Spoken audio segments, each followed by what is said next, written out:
അദ്ദേഹം ചോദിച്ചത്, അദ്ദേഹത്തിൻ്റെ ഭൂമി ഒരാൾ കള്ളപ്രമാണം ചെയ്തിരിക്കുന്നു, അദ്ദേഹം അറിഞ്ഞിട്ടില്ല, അദ്ദേഹത്തിന് ഇതിനെക്കുറിച്ച് യാതൊരു വിവരവും ഒരു സോഴ്സിൽ നിന്നും അറിഞ്ഞിട്ടില്ല, പക്ഷേ ആധാരം രജിസ്റ്റർ ചെയ്ത് മറ്റൊരാൾ കൈവശപ്പെടുത്തിയിരിക്കുന്നു.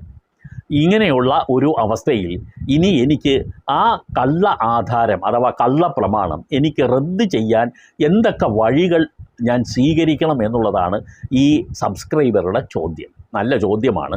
നിരവധി ആളുകൾക്ക് ഇതിനെക്കുറിച്ച് അറിയാൻ ആഗ്രഹവും ഉണ്ടാകും.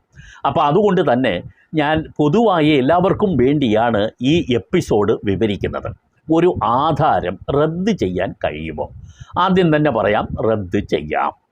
റദ്ദ് ചെയ്യുന്നതിനുള്ള ഒരു മാർഗനിർദ്ദേശവും അതിൻ്റെ പ്രൊസീജിയറും ഒക്കെ തന്നെ രജിസ്ട്രേഷൻ ആക്ടിനകത്ത് വ്യക്തമായും പറയുന്നുണ്ട്. 83A എന്ന് പറയുന്ന സെക്ഷനാണ്. ഈ രജിസ്ട്രേഷൻ